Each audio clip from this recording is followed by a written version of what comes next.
Assalomu alaykum, hurmatli o'rganuvchilar. Bugun sizlar bilan kimyoviy formula va undan kelib chiqadigan xulosalar, valentlik, indekslar haqida tushuncha mavzusini ko'rib chiqamiz. Modda tarkibidagi atomlarning har biri uchun mos element belgisi mavjud. Demak, modda tarkibini shu moddani tashkil etgan atomlarning mos belgilari asosida ifodalash mumkin. Endi kimyoviy formula bu modda qanday elementlardan tashkil topganligini, moddaning bitta molekulasi tarkibiga har qaysi elementning nechtadan atom kirishini va moddaning bitta molekulasini ifodalaydi. Masalan, suv molekulasi misolida ko'radigan bo'lsak, suv molekulasida ikkita vodorod atomi mavjud hamda bitta kislorod atomi mavjud. Hamda umumiy holatda H2O holida ifodalanadi. Endi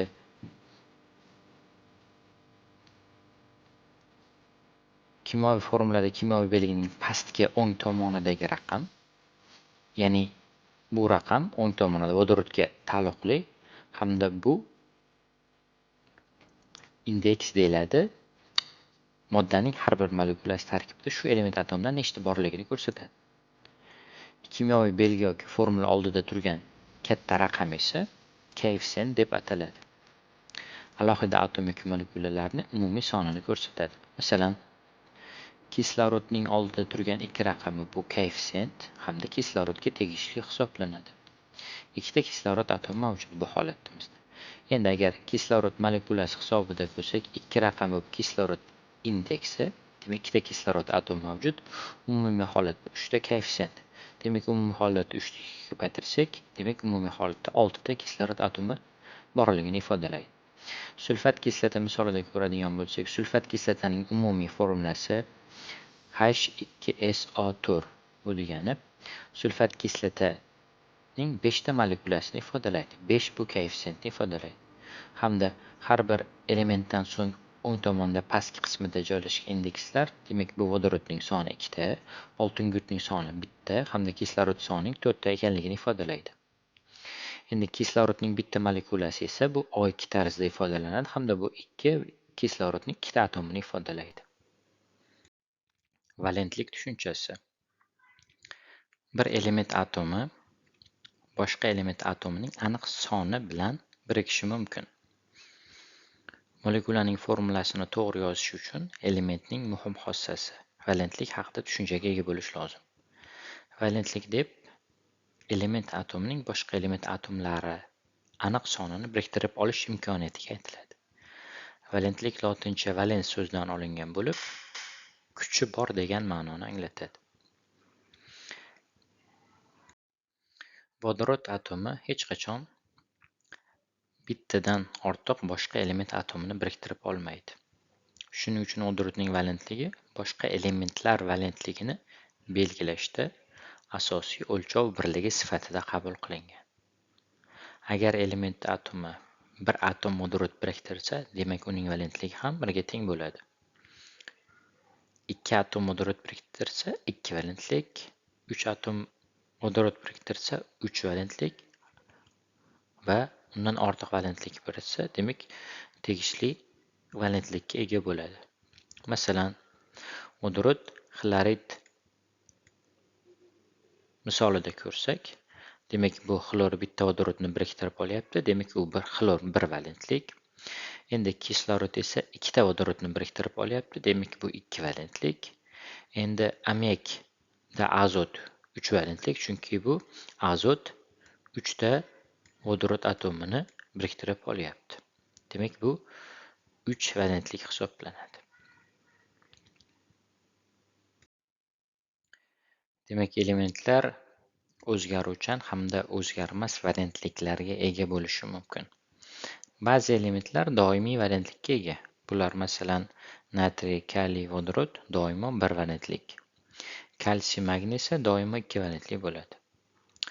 Ba'zi elementlar esa o'zgaruvchan valentlikka ega bo'ladi, ya'ni birdan ortiq valentlikni namoyon qiladi. Masalan, temir, ya'ni temir O da 2 valentlik. Endi temir 2O3 da esa 3 valentlik. Mis esa mis 2O da 1 valentlikni, mis O da esa 2 valentlikni namoyon qilyapti. Oltin, gugurt, vodorod va metallar bilan asosan 2 valentlik bo'ladi. Masalan, H2S yoki natriy 2S bunda 2 valentlikni namoyon qilyapti. Kislorod bilan birikmalarida esa asosan 4 va 6 valentli bo'ladi. Bular SO2 hamda SO3. Kislorod odatda demak 2 valentlik o'zgarmas hisoblanadi. Valentlik odatda elementning kimyoviy belgisi ustida rem raqamlari bilan yoki elementning kimyoviy belgisi nomi yonida qavs ichida rem raqamlari bilan quyidagicha, ya'ni mis2, mis1 holida berilishi mumkin. Elementlar valentligini modda formulasidan bilib olish va aksincha valentligi asosida modda formulasini yozish mumkin. Endi ikki elementdan tashkil topgan birikmada bir element valentligining uning atomlar soniga ko'paytmasi ikkinchi elementning ham xuddi shunday valentligini atomlar soni ko'paytmasiga teng bo'ladi. Quyidagi bog'liqlik asosida, ya'ni birinchi elementning valentligi hamda uning atomlar soni ko'paytmasi ikkinchi elementning valentligi hamda atomlar soni ko'paytmasiga teng bo'ladi.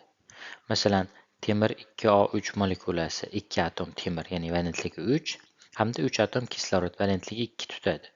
Ya'ni qoidaga ko'ra 3 valentlik 2 ta temir, 2 valentlik 3 ta atom kislorodni tutadi. Demak, bu birlik, ya'ni tenglama qanoatlantiriladi.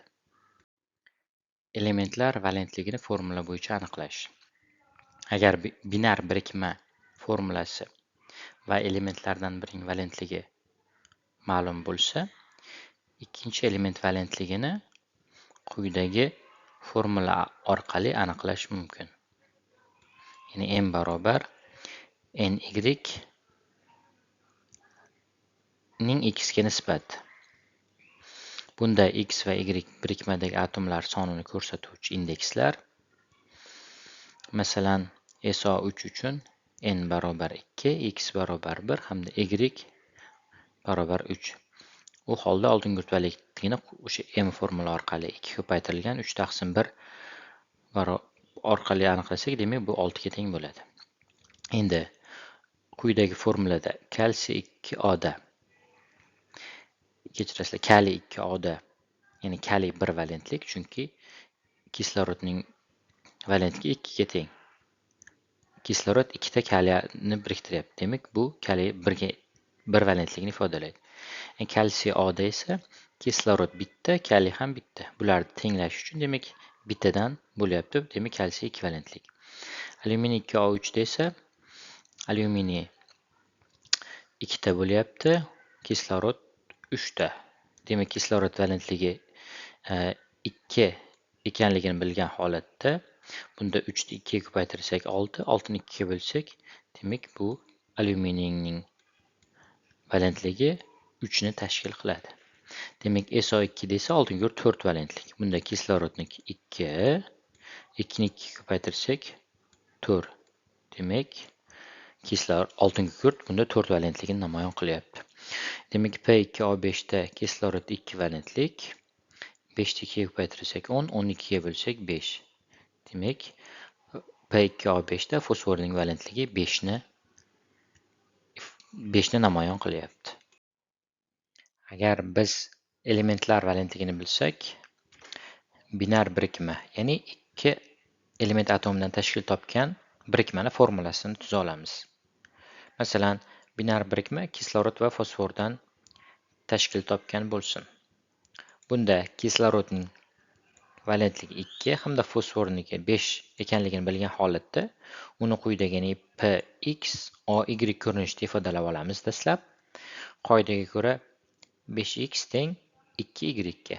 Shunda tenglamani desak, demak x 2 ga hamda y 5 ga teng bo'ladi. Demak, fosfor hamda kisloroddan iborat binar birikmaning formulasi P2O5 bo'ladi. Demak, endi formulalarning grafik tasvirlari.